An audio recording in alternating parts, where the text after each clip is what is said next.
आज हम लोग पढ़ेंगे मानव पाचन तंत्र, डाइजेस्टिव सिस्टम। यहाँ से किसी भी गवर्नमेंट एग्जाम में 1 से 2 नंबर अक्सर पूछ लिए जाते हैं। पहले हम लोग इसका थ्योरी सेक्शन कंप्लीट करेंगे, उसके बाद हम इसके आधारित इम्पोर्टेंट क्वेश्चन आंसर टेस्ट भी लगाएंगे। चलिए हम लोग शुरू करते हैं। पहला है मानव शरीर के तंत्र। मानव के शरीर के कौन कौन तंत्र होते हैं जो पाचन में सहायक होते हैं, वो जानते हैं हम लोग। शरीर के भीतर ऐसे अंगों का कई समूह है जो दूसरे से जुड़े हैं या दूसरे पर निर्भर हो। समान क्रिया वाले सहयोगी अंगों को, इस समूह को तंत्र कहा जाता है। शरीर की क्रियाएं निम्नलिखित तंत्रों से संपादित होती है। पाचन तंत्र है, श्वसन तंत्र है, उत्सर्जन तंत्र है, तंत्रिका तंत्र है, परिसंचरण तंत्र, कंकाल तंत्र, अंतःस्रावी तंत्र, प्रजनन तंत्र और पेशी तंत्र। अब है मनुष्य का पाचन। मनुष्य का पाचन, ह्यूमन डाइजेस्टिव सिस्टम। ठोस, जटिल, बड़े अघुलनशील भोजन अणुओं को विभिन्न एंजाइमों की सहायता से रासायनिक क्रियाओं द्वारा तरल, सरल और छोटे घुलनशील अणुओं को पाचन कहते हैं। पाचन की क्रिया भाग लेने वाले तंत्र को पाचन तंत्र कहते हैं। अब है ग्रंथियाँ। ग्रंथियाँ के सहयोग से क्या होता है, उसको जूस में तब्दील किया जाता है, जूसी में, और एंजाइम की मदद से भोजन क्या होता है, पचता है, डाइजेस्ट होता है।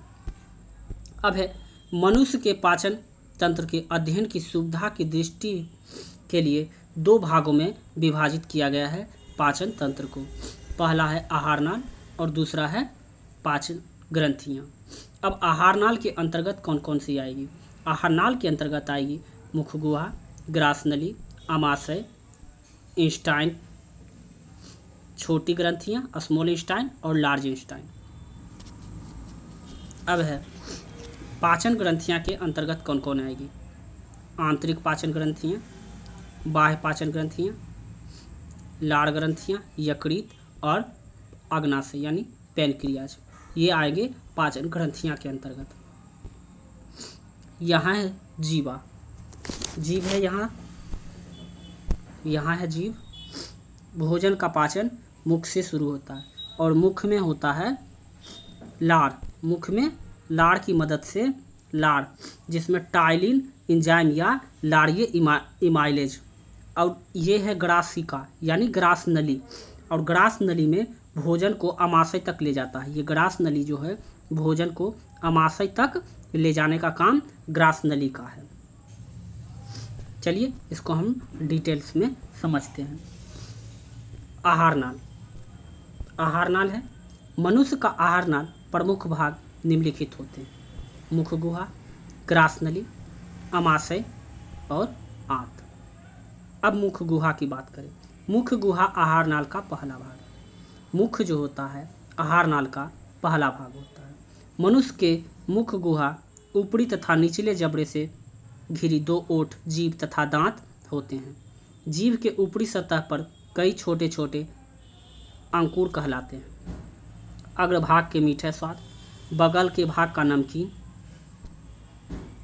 पश्च भाग का कड़वे स्वाद और बगल के भाग का खट्टे स्वाद। आइए इसको हम डायग्रामिकल समझते हैं। देखिए, ये है जीभ का अग्रभाग जहाँ पर मीठा का अनुभूति होता है, और लेफ्ट और राइट ये दोनों नमकीन का अनुभूति होता है, जबकि यहाँ पर तीखा का अनुभूति होता है, ठीक है, और यहाँ पर कड़वा का अनुभूति होता है। ये है जीभ की, और जीभ में 2000 से 6000 स्वाद पाई जाती है। मुख गुहा के ऊपरी तथा निचले 2 जबड़ों में दांतों की एक पंक्तियाँ पाई जाती है। मनुष्य के एक जबड़े में 16 यानी दोनों मिलाकर 32 दांत होते हैं। 2 कृंतक सबसे आगे, जिसमें 2 कृंतक होते हैं। इंसीजर जिसको कहा जाता है, चपटे एवं धारदार होते हैं जो भोजन को काटने का काम करते हैं। और केनाइन, एक केनाइन होता है जो नुकीली होती है जो भोजन को फाड़ने का काम करता है। और 2 परमोलर्स होता है, 2 परमोलर्स होता है भोजन को पसीना का काम करते हैं। और 3 मोलर होते हैं जो भोजन को पसीने को काम करते हैं। मनुष्य के दंत सूत्र, मनुष्य के दांत के 3 भाग होते हैं। पहला है ऊपरी भाग, मध्य भाग और निचला भाग। ग्रास नली, अब हम लोग बात करेंगे ग्रास नली। ग्रास नली एक लंबी नली होती है। मुख्य गुहा से लार सना हुआ भोजन निगल द्वारा गिल्ट के द्वारा ग्रास नली में पहुंचता है। ग्रास नली में किसी भी प्रकार का पाचन की क्रिया नहीं होती। ग्रास नली में किसी भी पाचन की क्रिया नहीं होती है। अब है अस्टोमेच। अमाशय उदर गुहा में बाईं ओर स्थित होता है अमाशय। इसकी लंबाई लगभग 30 सेंटीमीटर होती है। अमाशय अग्रभाग, अमाशय का जो अग्रभाग होता है कार्डियफ तथा पिछला भाग जो होता है फ्लायरोकी कहलाता है। अमाशय में जठर रस होता है का स्रावन होता है। याद रखिएगा अमाशय में बहुत इंपॉर्टेंट है, जठर रस का स्रावन होता है जिसको कहते हैं गैस्ट्रिक जूसी, गैस्ट्रिक जूसी जो कि अमाशय में स्राव होता है। अब है आंत, इंस्टाइन। मनुष्य के संपूर्ण आंत के 2 भाग में विभक्त किया गया है। पहला है स्मॉल इंस्टाइन, दूसरा है लार्ज इंस्टाइन। स्मॉल इंस्टाइन की बात करते हैं। इसका प्रारंभिक भाग अंग्रेजी के आकार यू की तरह मुड़ा होता है और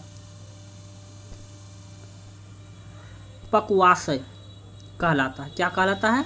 पक्वाशय कहलाता है। ग्रहणी की लंबाई लगभग 25 सेंटीमीटर होती है। मनुष्य में इसकी लगभग 6 मीटर तथा चौड़ाई 2.5 सेंटीमीटर होती है। छोटी आंत भोजन के पाचन में सहायक करती है तथा पचे हुए भोजन को अवशोषण करती है। बड़ी आंत, लार्ज इंस्टाइन। छोटी आंत आहारनाल का अगला भाग बड़ी आंत में खुलता है। बड़ी आंत के 2 भाग में विभक्त किया गया है, कोलोन और मलाशय। छोटी आंत तथा बड़ी आंत के जोड़ की एक छोटी सी नली होती है जो सीकम कहलाती है।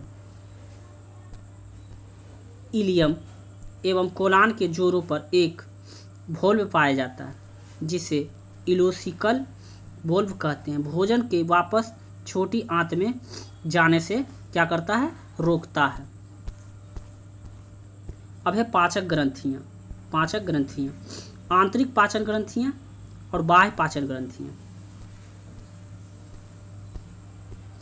आंतरिक पाचन ग्रंथियाँ वे पाचक ग्रंथियाँ जो आहारनाल की दीवार में उपस्थित होती है आंतरिक पाचन ग्रंथियाँ कहलाती है। इस श्रेणी में समस्त जठर ग्रंथि, अमाशय की दीवार ग्रंथि, आज की दीवार का ब्रूनस ग्रंथि, बाह्य पाचक ग्रंथियाँ। अब बाह्य पाचक, आहारनाल के अतिरिक्त शरीर के अन्य भागों में पाए जाने वाले पाचक ग्रंथियाँ। मनुष्य में निम्नलिखित 3 बाह्य पाचक ग्रंथियाँ पाई जाती है। पहला लाड़ ग्रंथियाँ, दूसरा यकृत और तीसरा अग्नाशय जिसे पैनक्रियाज कहते हैं। अब लाड़ ग्रंथियाँ, अब लाड़ ग्रंथियाँ की बात की यानी सैलिवरी ग्लैंड। मनुष्य के 3 जोड़ी लाड़ ग्रंथियाँ पाई जाती है। ठीक है, सबलिंगल ग्लैंड, सब मिक्सलरी ग्लैंड्स और पैट्योड ग्लैंड्स। मनुष्य के लाड़ का लगभग 99% जल तथा शेष 1% इंजाइम होता है। मनुष्य के लाड़ में लगभग 99% जो होता है जल होता है तथा शेष 1% जो होता है वो इंजाइम होता है। लाड़ के मुख्यतः 2 प्रकार के इंजाइम पाए जाते हैं। बहुत इंपॉर्टेंट क्वेश्चन, टाइलिन और दूसरा है लाइसोजाइम। मैंने पाचन तंत्र को 2 भागों में बांटा है और इसका दूसरा वीडियो जल्द ही अपलोड किया जाएगा। यदि इस चैनल पर आप पहली बार विजिट कर रहे हैं तो चैनल को सब्सक्राइब करके बेल आइकन को दबाना ना भूलें और दोस्तों के साथ शेयर ज़रूर करें। मिलते हैं हम लोग नेक्स्ट वीडियो में। आज के लिए बस इतना ही। जय हिंद।